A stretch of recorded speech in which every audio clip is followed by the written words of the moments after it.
그동안 올린 일병 시절 이야기를 주제별 합본으로 올려드립니다. 일병 시절 이야기를 시작하면서 이제 저의 군복무담 이야기는 이등병 시절을 마치고 일병 시절 속으로 들어갑니다. 그 당시 일병은 일하는 일병이라고 불렀습니다. 어리버리했던 이등병 시절을 지나면서 체득한 노하우로 이제부터 진짜 군인으로서의 생활이 시작되는 것입니다. 그러다 보니 할 일이 가장 많은 시기가 일병 시절이고 없는 일도 만들어서라도 해야 하는 것이 일병의 생활 자세였습니다. 또한 제가 복무한 부대가 교육사단이다 보니 엄청난 교육과 훈련이 있었습니다. 앞으로 9개월 동안의 제 일병 시절 이야기를 통해 그 모든 것들을 하나하나 그리고 천천히 풀어나가도록 하겠습니다. 우리 모든 대한민국의 선후배 전우님들도 저와 함께 젊은 날 푸른 제복을 입고 사냐를 누볐던 그날의 추억 속으로 여행을 하시기 바랍니다. 늘 함께 해주시는 여러분께 감사드립니다. 나의 일병 시절 첫 번째 이야기. 진급 신고. 1981년 6월 1일 월요일. 나는 이등병 시절을 보내고 마침내 육군 일병으로 진급을 했습니다. 지난해 12월 8일 입대하여 논산훈련소에 입소하면서 시작된 작대기 하나 이등병 시절 6개월여를 보내고 이제 당당한 대한민국 육군 일병이 된 것입니다. 아침 식사를 마친 후 소대에 돌아와서 학과 출장 준비를 하는데 주번하사가 전달을 했습니다. 각 소대 전달 6월 진급자는 복장을 바로 하고 행정반으로 집합 이상. 곧 군화를 닫고 복장을 바로 한 뒤 중대행정반에 집합했습니다. 오늘의 진급자는 이등병에서 일병으로 진급하는 나와 라아무개, 강아무개, 박아무개 등 4명을 비롯하여 모두 10명이었습니다. 우리는 행정반에 모여 먼저 진급 신고 연습을 했습니다. 신고는 상병에서 병장으로 진급하는 이소대 이아무개 병장이 대표자로 했습니다. 신고합니다. 상병 이아무개, 동아무개, 동아무개, 일병 아무개, 동아무개, 동아무개, 이병 아무개, 동아무개, 동아무개, 동윤태상 이상 10명은 1981년 6월 1일부로 각각 1계급씩 진급을 명받았습니다. 예, 신고합니다. 동아무개 할 때에는 돌아가면서 각자 자기 이름을 복창했습니다. 몇 차례 연습을 한 뒤 2층 중대 교관연구실 옆에 있는 중대장실로 갔습니다. 중대장실로 들어가서 중대장 앞에 정렬한 뒤 이아무개 병장이 곧바로 신고를 실시했습니다. 전체 차렷. 중대장님께 경례. 당백. 바로. 이어서 연습한 대로 신고를 했습니다. 신고가 끝나자 중대장 김철곤 대위는 이아무개 병장에게 대표로 병장계 급장을 달아주고 돌아가면서 악수를 했습니다. 중대장이 내 앞에 와서 손을 내미는 순간 나는 일병 윤태상 관등성명을 외치며 중대장과 악수를 했습니다. 나도 모르게 일병 이라는 말에 힘이 들어가는 것을 느꼈습니다. 그렇습니다. 이제 나도 일병인 것입니다. 대한민국 60만 군인 중에 계급으로는 그 4분의 1은 내 졸병인 것이지요. 논산훈련소에서 이등병 계급장을 탈 때 10만 촉광에 빛나는 이등병 계급장이라고 했는데 그에 비하면 일병 계급장은 아마 100만 촉광쯤 될 것입니다. 그만큼 험난한 이등병 시절을 보내온 것이지요. 악수를 마친 중대장은 사물함을 열고 부스럭거리더니 국산양주 한 병을 꺼내서 진급주라며 한 잔씩 따라주었습니다. 모두들 중대장에게서 술을 받아 마시는 것이 부담스러워 머뭇거리고 있는데 중대장은 어깨를 두드려주면서 괜찮다며 권했습니다. 역시 멋쟁이 중대장이었습니다. 소대에 돌아와서 진급주 이야기를 하니 모두들 부러워했습니다. 아마 우리 중대가 생긴 이래 중대장이 진급주 주기는 처음일 것이라고 하더군요. 아무튼 나는 이제 일병이 되었습니다. 그러나 이것은 또 하나의 시작일 뿐입니다. 아직도 요원한 쫄병 생활, 그동안 어리버리한 이등병 시절보다 더 험난하고 그 끝조차 알 수 없는 미로일 뿐입니다. 나의 일병 시절 두 번째 이야기. 제1 야전군 사령관 방문. 1. 손님 맞이 청소. 내가 군복무를 하고 있는 보병 제2사단은 제3군단 소속이고 제3군단의 상급부대는 제1야전군입니다. 제1야전군 사령부는 원주에 있고 제1야전군의 작전구역은 강원도 일대입니다.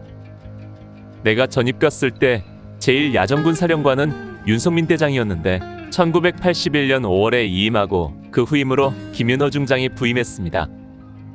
이렇게 새로 부임한 신임 1군 사령관 김윤호 중장이 초도순 시차 우리 대대에 6월 3일 방문하게 될 것이라는 일정이 우리에게 알려진 것은 5월 하순이었습니다.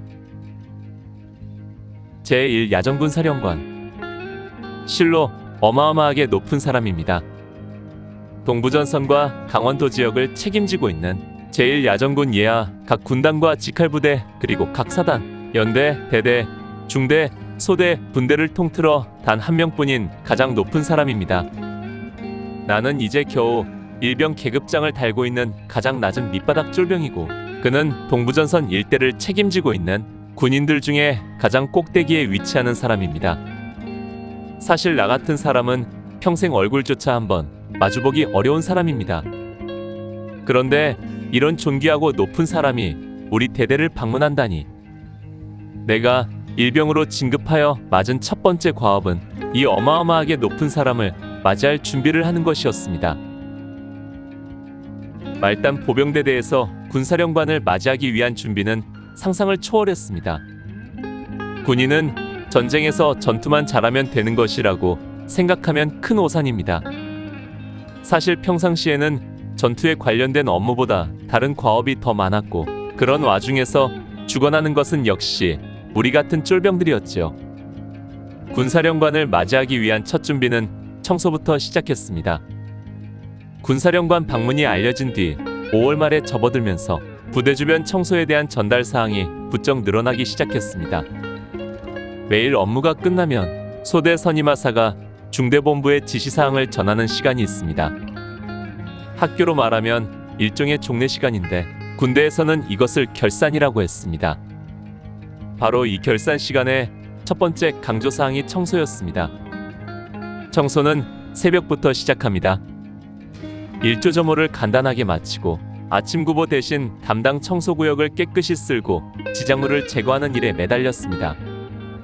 우리 중대는 4군데 청소구역이 있었습니다. 중대 화장실과 막사 주변과 연병장 담당 구역과 식당 주변이었습니다. 그 4군데를 각 소대가 일주일 단위로 돌아가며 청소를 했는데 그 어느 곳도 소홀히 할 수 없었습니다.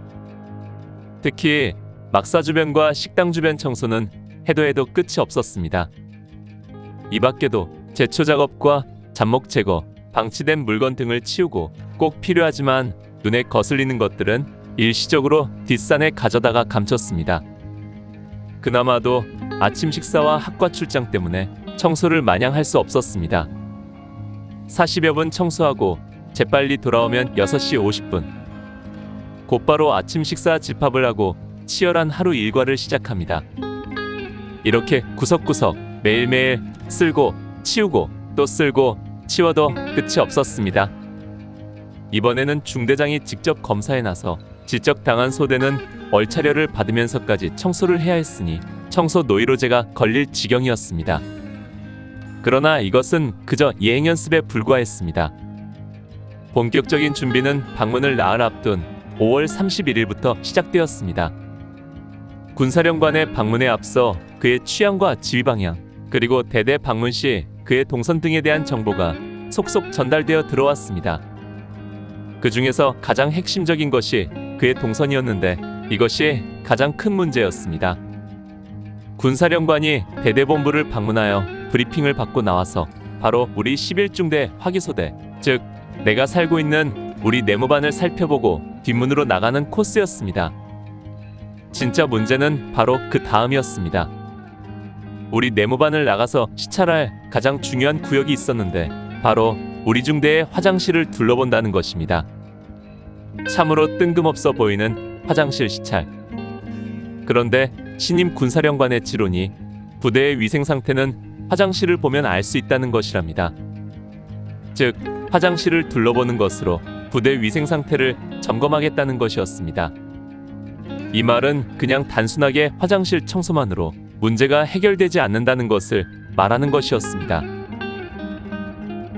군대 다녀오신 분들은 옛날 군대 화장실 실태를 잘 아실 것입니다.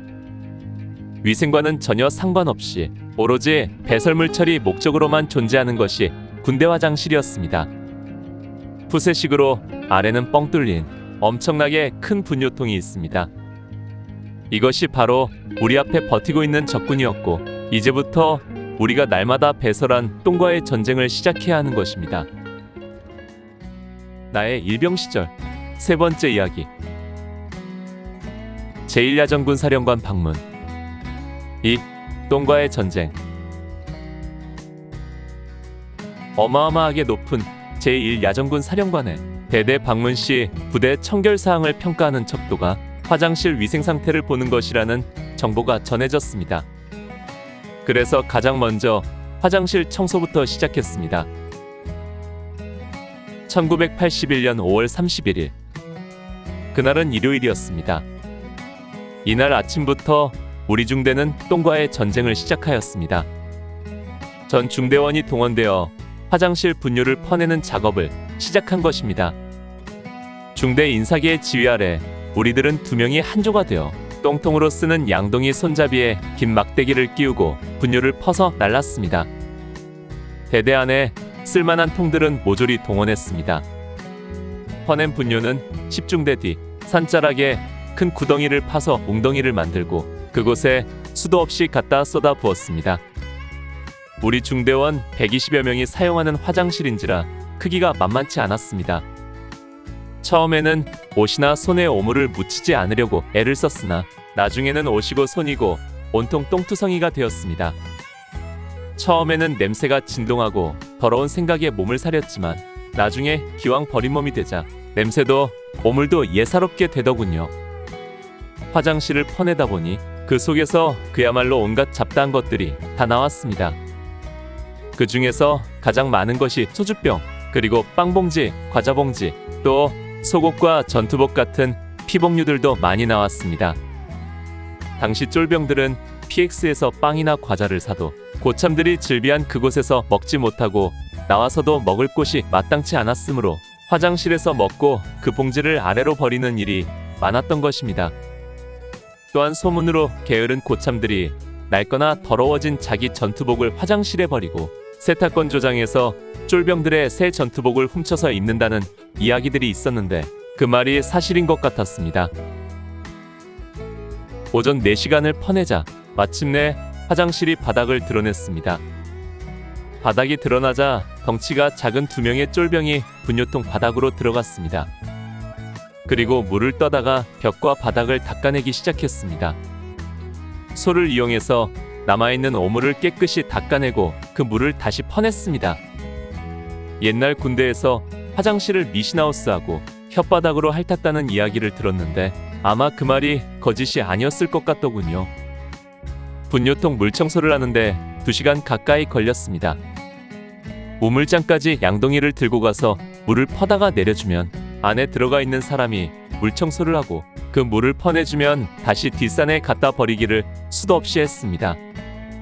이렇게 완벽하게 청소를 마친 뒤 화장실 벽과 문짝 등에 새롭게 페인트 칠을 하고 내부 바닥을 먼지 한 점 없이 닦아내고는 마지막으로 화장실 출입문에 큰 대못을 박아 사용을 금지시켰습니다. 깨끗한 미사용 상태로 놔뒀다가 6월 3일 개방하여 군사령관을 맡겠다는 계획이었지요. 그 덕분에 우리 중대원들은 4일 동안 12중대와 10중대 화장실을 이용하는 촌극을 벌여야 했습니다. 화장실은 그렇다 치고 더 큰 문제는 우리 화기소대 내무반이었습니다. 한마디로 말해 강력한 고폭탄이 터진 격이었습니다. 일개 말단 소총소대 내무반을 군사령관이 지나가신다니 참으로 어디서부터 어떻게 손을 대야 할지 난감했습니다. 아마 소대가 생긴 일에 당하는 최대의 사건일 것입니다. 모든 준비는 중대 인사계가 진두지휘를 했습니다. 5월 31일 오후 우선 네모반 도색부터 시작했습니다. 네모반 모든 짐들을 밖으로 치우고 네모반 천정과 벽에 수성 페인트를 칠했습니다.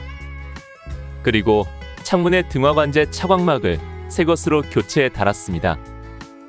벽에 붙어있는 불필요한 것들을 모두 떼어내고 관물을 다시 정리하고 네모반에 필요 없는 물품을 모두 모아다가 뒷산에 숨겨두었습니다. 모포 주기표를 새로 만들어 소대원들이 새벽 2시까지 일일이 바느질하여 달았습니다. 또 각 개인별로 한 켤레씩 있어야 하는 운동화인 영내화와 고무신인 실내화 중 짝이 안 맞는 것은 다른 소대에서 빌려다가 맞췄습니다.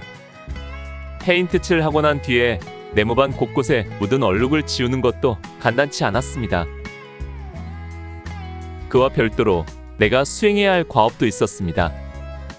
어줍잖게 흉내내는 붓글씨 솜씨 덕분에 소대 내에 모든 게시물들을 새롭게 붓글씨로 써야 했던 것입니다. 소대 네모반에는 직속상관 관등성명부터 시작하여 지휘방침, 멸공구어, 전투수칙 등등 많은 게시물들이 붙어 있었습니다. 그것들을 모두 떼어내고 새로 붓글씨로 쓰는데 그 일은 모두 내 몫이었습니다. 결국 하루에 다 하지 못하고 군사령관 방문 전날인 6월 2일 오전까지 매달려야 했습니다. 해도 해도 끝이 없는 준비 작업에 우리 소대는 외곽 초소 근무도 열애된 채 새벽 2시가 넘도록 준비에 매달렸습니다. 6월 1일에 연대장의 사전 점검이 있으리라는 전달이 있었기에 우리는 모든 준비를 마치고 바닥 물청소까지 마친 다음에야 잠자리에 들 수 있었습니다. 나의 일병 시절 네 번째 이야기. 제1 야전군 사령관 방문. 3. 연대장 예비검사.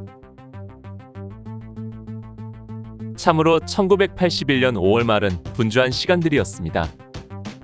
25일부터 28일까지 중대 단독 훈련을 다녀왔고 29일은 수색정찰, 30일은 대민지원을 나갔고 그날 밤은 집합을 당해 엄청난 매를 맞고 기합을 받았습니다. 그리고 31일 일요일은 교회도 가지 못하고 화장실 분뇨를 치우고 우리 화기소대 네모반을 온통 뒤집었다가 6월 1일 새벽녘이 되어서야 겨우 정리하고 잠자리에 들 수 있었습니다. 1981년 6월 1일 월요일 군사령관을 맞이하기 위한 준비로 정신없이 5월의 마지막 날을 보내고 연대장의 사전검사를 받는 날입니다. 나는 아침 일찍 일병 진급 신고를 마치고 소대 네모반에 혼자 남아 어제 다 하지 못한 소대 게시물들을 붓글씨로 쓰고 있었습니다. 다른 중대원들은 대공방어 교육을 나가고 중대는 쥐 죽은 듯 조용했습니다. 마치 폭풍전야의 고요함 같았지요. 얼마의 시간이 흘렀을까? 갑자기 정적을 깨고 대대본부 쪽에서 연대장의 호통소리가 들리기 시작했습니다. 이때 32연대장은 김상설 대령이었습니다. 얼마 뒤에 임기를 마치고 이임할 연대장 말년이라 그는 사소한 것까지 신경을 곤두세우며 지적하는 것 같았습니다. 아마 그에게 군사령관 방문이 좋은 기회도 될 수 있고 반대로 오점을 남기는 불행한 기회가 될 수도 있는 사건이었습니다. 그러기에 그로서는 최대한 좋은 기회로 만들어야 했고 그래서 직접 대대까지 방문하여 사전 검사를 하는 것입니다. 연대장의 목소리는 우레같이 크게 들려왔습니다. 어디가 잘못되고 무엇이 시원찮고 뭔가 부족하고 어쩌고저쩌고 꾸짖는 소리가 점점 크게 들려왔습니다. 그러더니 급기야 우리 소대문이 벌컥 열리면서 얼굴이 시뻘겋게 상기된 연대장이 쑥 들어왔습니다. 그 뒤로 사색이 된 대대장 이상옥 중령과 우리 11중대장 김철곤 대위 그리고 대대 작전과장인 직전 우리 중대장이었던 별명이 왁구라 불리는 남구락 대위가 마치 죄인처럼 머리를 조아리며 따라 들어왔습니다. 그 뒤로 두세 명의 연대 참모들도 따라 들어왔습니다. 연대장이 씩씩거리는 숨소리와 함께 들어오는 것을 보며 네모반 침상 위에 앉아 글을 쓰고 있던 나는 반사적으로 튀어 일어나 경례를 올려붙였습니다. 당백! 그러나 연대장은 나 같은 것에게는 전혀 관심이 없었습니다. 인사도 받지 않고 그는 맨 먼저 네모반 바닥을 군화발로 쾅 차면서 소리를 꽥 질렀습니다. 야! 바닥 물기를 없애라고 했는데 이거 왜 이래? 소대 바닥은 오늘 새벽까지 청소를 마치고 물청소를 했기 때문에 미처 마르지 않고 물기가 남아 있었습니다. 그리고 우리는 바닥 물기를 없애라는 전달은 받은 바 없었습니다. 아마 대대나 중대에 제대로 전달이 되지 않은 것 같은데 연대장은 엄청난 일처럼 트집을 잡았습니다. 그러나 이것은 시작에 불과했습니다. 연대장의 지적은 끝이 없었습니다. 관물이 엉터리로 되어 있네. 영내화가 더럽네. 벽이 찢어졌네. 관물대에 불필요한 것이 너무 많네. 창고안이 지저분하네. 뭐가 잘못됐네. 뭐가 틀렸네. 아무튼 그의 눈길이 닿는 곳마다 다 잘못되고 다 틀린 것뿐이었고 그의 지휘봉이 가리키는 것마다 지적사항이고 호통이었습니다. 군화발로 침상 위로 올라가 뛰어다니듯 살펴보며 관물도 뒤집어 놓고 장구류도 흩어놓았습니다. 그 뒤를 따르는 중대장은 아무 대꾸도 못하고 그저 옛만 복창할 뿐이었고 대대장과 나머지 사람들은 그나마도 꿀먹은 벙어리가 되어 있었습니다. 급기야 연대장은 지휘봉으로 뒤따르는 중대장의 머리통을 사정없이 두드리며 소리 질렀습니다. 너는 이 자식 근본적으로 안 돼 먹었어. 이렇게 해놓고 어떻게 군사령관님을 모신다는 거야? 이거 장난하는 것도 아니고 도대체 내 놈 머릿속은 무슨 생각을 하고 있는 거야? 나 골탕 먹이려는 거야? 소리 지르며 머리통을 때리다가 다시 지휘봉으로 중대장의 배를 쿡쿡 찔러대며 이 자식, 저 자식 욕을 해댔습니다. 아무리 계급 사회라지만 정말 너무하는 것 같았습니다. 중대원인 내가 보는 앞에서 중대지휘관인 중대장을 그토록 모욕 주는 것은 평소에 상상하기 어려운 것이었고 또 그 모습을 옆에서 보고 있는 나는 민망하기 그지없었습니다. 그러나 중대장은 피하지 않고 온몸으로 그 모든 것을 다 받아들였습니다. 육군 대령 앞에 대위는 그야말로 고참병 앞에 선 이등병이나 다름없었습니다.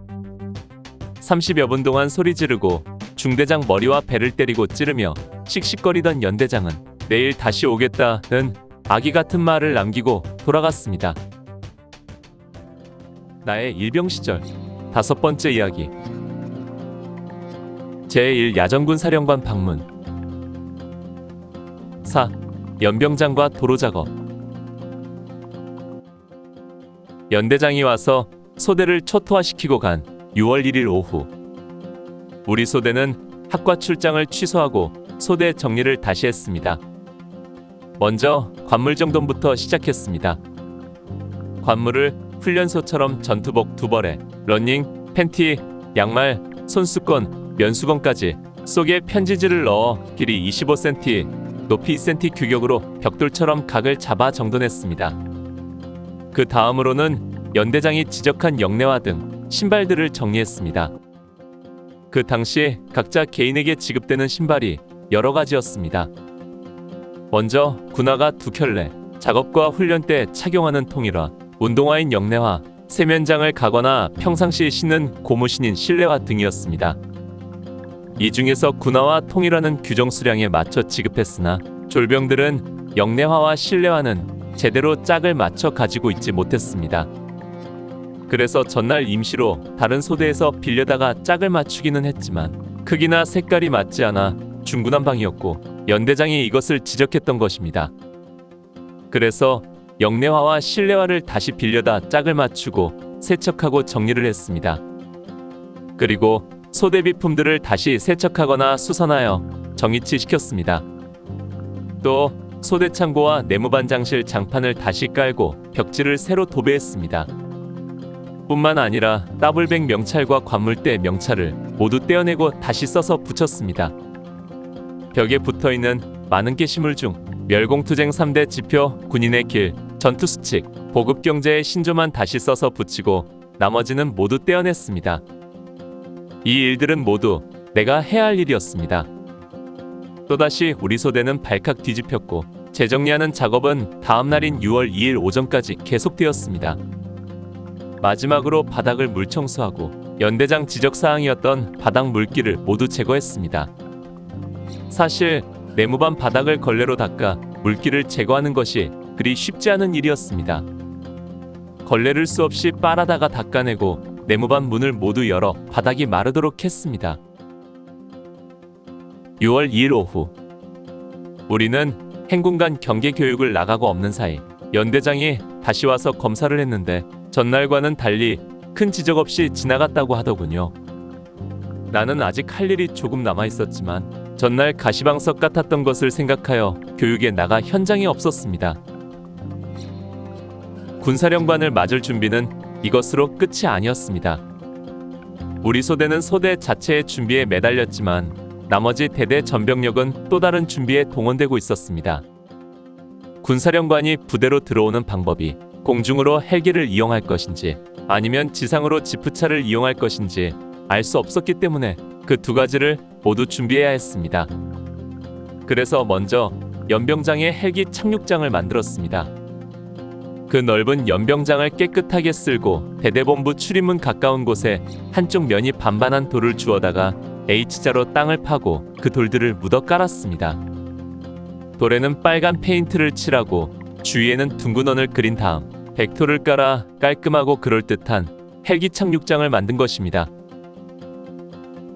헬기 착륙장 작업은 그래도 간단한 것이었습니다. 도로 작업은 엄청난 공사였습니다. 대대에서 연대 후문까지는 700여 미터. 이 길에 마사토를 파다 깔았습니다.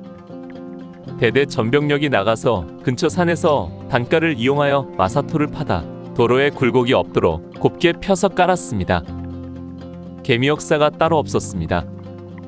마사토를 깔 때에도 그냥 길을 덮어 까는 것이 아니라 길 양편의 간격을 맞춰 줄을 친 다음 그 줄에 맞춰 포장도로처럼 반듯한 선이 나오도록 했습니다. 그러고는 그 마사토길 위에 다시 고운 벡토를 깔았는데 역시 마사토보다 조금 안쪽으로 들여서 줄을 띄운 다음 그에 맞춰 벡토를 깔았습니다. 기존 도로 양편으로 20여 센티를 남기고 자로 그은 듯 누런 마사토를 평평하게 깔고 다시 그 마사토보다 10cm 정도 안쪽으로 줄을 그어 하얀 벡토를 포장하듯 깐 것입니다. 정말 대단한 준비였습니다. 대통령이 온다면 이렇게 할까 싶더군요. 이 벡토 작업은 군사령관이 오는 6월 3일 당일 새벽에 깔았습니다.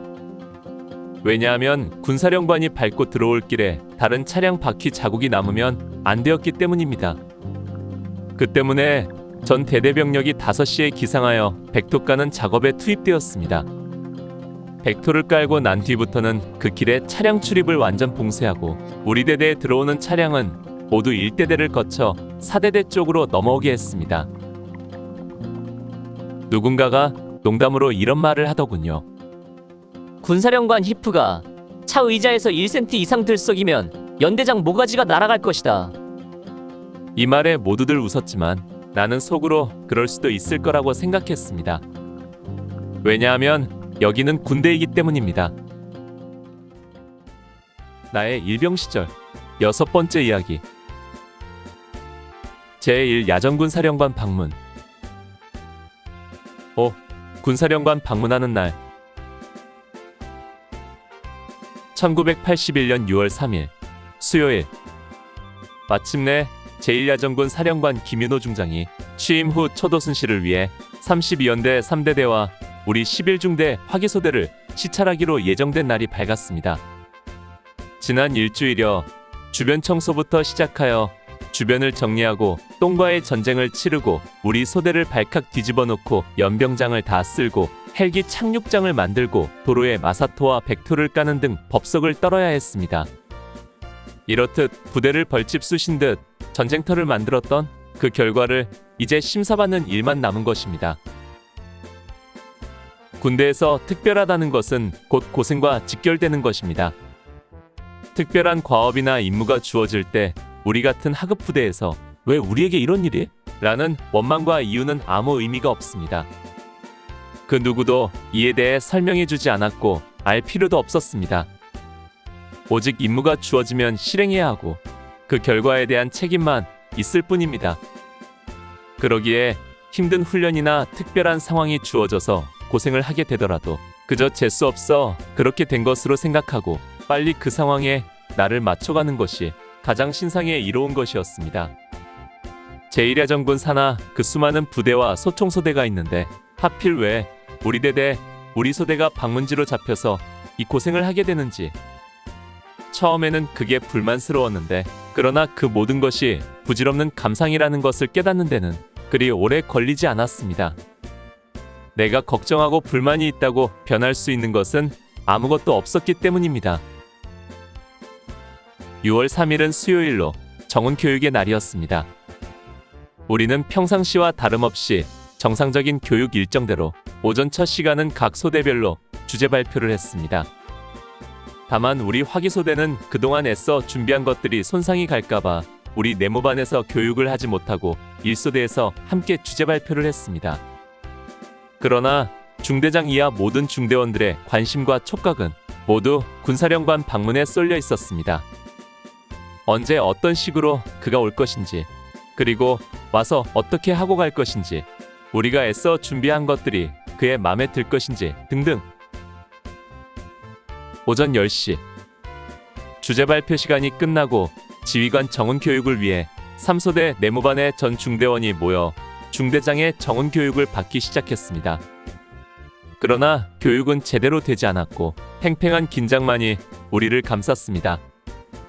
긴장감 때문인지 시간도 더디 가는 것 같았습니다. 자꾸 시간이 흘러갔지만 군사령관은 오지 않았습니다. 우리는 창문 너머에서 작은 바람 소리만 들려도 온 신경이 그쪽으로 쏠렸습니다. 중대장도 마음이 들떴는지 교육도 제대로 하지 못하고 그저 시간만 때우고 있었습니다. 오전 10시 50분 마침내 머리 위로 헬리콥터 소리가 요란하게 들리더니 헬기 2대가 연병장으로 날아와 앉았습니다. 드디어 왔구나. 우리는 입으로 소리 내어 말하지는 않았지만 눈빛으로는 이구동성으로 외치고 있었습니다. 창문 틈으로 내다보니 헬기 하나는 별 3개 별판을 단 군사령관 헬기였고 또 하나는 별 2개를 단 사단장 헬기였습니다. 당시 김윤호 1군 사령관은 중장이었습니다. 김윤호 중장은 그해 12월이 되어서야 대장으로 진급하였습니다. 헬기의 프로펠러 바람에 의해 연병장의 먼지가 자욱하게 일어나 순식간에 대대 전체는 안개속같이 뿌옇게 되었습니다.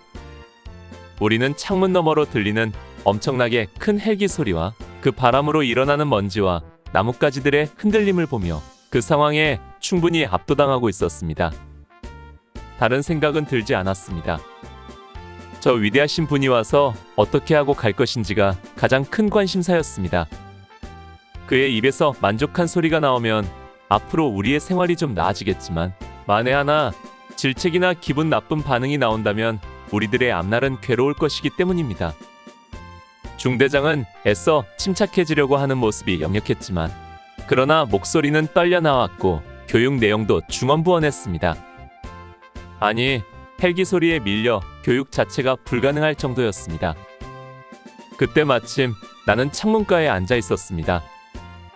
중대장은 창문 밖을 내다보지 말라고 했지만 나는 궁금증을 이기지 못하고 얼핏얼핏 고개를 돌려 밖을 내다보았습니다. 3소대 내무반은 2층에 있었고 헬기 착륙장이 바로 아래에 있어서 그런대로 상황이 잘 보였습니다. 나는 헬기가 오는 순간부터 줄곧 그곳에 모든 관심을 쏟고 있었습니다. 과연 군사령관은 어떻게 등장할 것인지. 나의 일병 시절 7번째 이야기. 제1야전군 사령관 방문. 6. 군사령관의 기만 전술. 1981년 6월 3일 금요일 오전 10시 50분 대대 연병장을 말아 올리듯 엄청나게 큰 프로펠러 소리와 함께 뿌연 모래먼지가 대대막사를 뒤덮으며 군사령관과 사단장 헬기가 연병장에 내려앉는 것을 나는 막사 2층 3소대 내무반에서 힐끗힐끗 내다보았습니다. 나는 다행히 창문 옆에 앉아 있었기에 볼 수 있었지 나머지 병력들은 이동도 하지 못한 채 중대장의 내무교육을 듣고 있었습니다. 그런데 아무리 기다려도 군사령관이 납치였다는 소식이 들려오지 않았습니다. 헬기만 요란스럽게 앉아 있었지 내가 지켜보기로는 그 2대의 헬기에서는 단 한 사람도 내리거나 타지 않았습니다. 중대장은 교육을 중단한 채 밖으로 나가지도 못하고 그저 우리와 함께 기다릴 뿐이었습니다. 10여 분 뒤 중대 행정반에서 대기하던 주번사관 이마무개 3소대 선임하사가 들어오더니 중대장과 무엇라고 귓속말을 나누었습니다. 그러더니 우리에게는 아무 말 없이 둘이서 밖으로 나갔습니다. 중대장이 나가자 모든 중대원은 연병장 쪽 창문으로 몰려 모두들 창밖을 바라보았습니다. 여전히 헬기는 요란스럽게 프로펠러 소리를 내며 앉아 있었지만 아무리 봐도 헬기 내부에는 조종사만 타고 있는 것 같았습니다.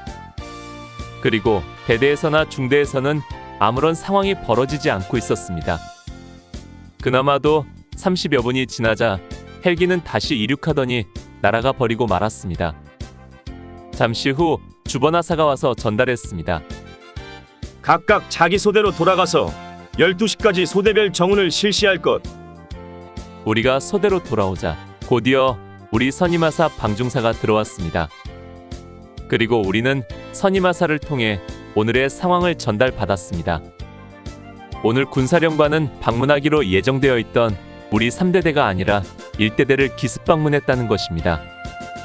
사단까지 헬기를 타고 온 군사령관은 우리 3대대에는 헬기 2대만 보내고 정작 자신들은 찝차를 타고 1대대로 갔던 것입니다. 사실 우리 32연대 1대대는 가장 취약한 부대 여건이었습니다. 신막사인 2대대, 3대대와는 달리 1대대는 구형 막사를 사용하고 있었습니다. 흑벽돌과 시멘트 블럭으로 지은 몸집 같은 1대대 막사는 외형적으로도 취약했지만 그러나 가장 중요한 것은 그들은 군사령관 방문에 대비하여 아무런 준비를 하지 않았다는 것입니다. 우리가 준비했던 것을 생각하면 그 실상이 어떠했는지 눈으로 보지 않아도 빤한 상황이었습니다. 평상시의 모습 그대로 간직하고 있다가 육군 중장의 기습 공격을 받고 초토화가 된 것이지요. 그 뒤로 일군 사령관의 기습 공격을 받은 1대대의 상황이 속속 전해졌습니다. 주변 정리 부실, 생활 환경 부실, 특히 군사령관 중점 시찰 대상인 화장실은 어떠했을지 보지 않아도 빤한 일이었습니다. 아무튼 숱한 지적사항이 나오는 등 1대대는 완전 날벼락을 맞았다는 것입니다. 사실 이것은 1대대의 지적이 아니라 32연대장이 받은 지적이었습니다. 군사령관 방문이라는 엄청난 행사는 이렇게 막을 내렸습니다. 나는 이 해프닝을 보면서 씁쓸하면서도 한편 속으로 고소한 생각이 들었습니다. 씁쓸한 생각은 정말 어렵게 준비한 그 모든 것들이 헛일이 되었기 때문이고, 고소한 생각은 중대장 머리통을 지휘봉으로 때리면서까지 군사령관에게 잘 보이려고 했던 연대장이 된통 당했을 것을 생각했기 때문입니다. 그러면서 군대에 대하여 또 하나의 것을 배울 수 있었습니다. 어쩌면 군사령관은 잘못된 일선 지휘관들의 정신자세에 대한 기습 공격을 가한 것이라는 생각이 들었습니다. 군사령관 동선에 맞춰 얄팍하게 준비를 갖추는 일선 지휘관들에게 뛰는 놈 위에 나는 놈이 있다는 것을 보여준 셈이지요. 군대 전술 중 기습 공격의 중요성과 기습 공격에 당하지 않기 위해서는 어느 상황에서나 만반의 준비를 갖춰야 한다는 것을 여실히 보여준 것입니다. 그래도 맥이 풀리고 힘 빠지는 1981년 6월 3일이었습니다. 오늘 추억여행에 함께 해주셔서 감사합니다. 다음 이야기를 기대해 주시고 구독과 좋아요 부탁드립니다. 항백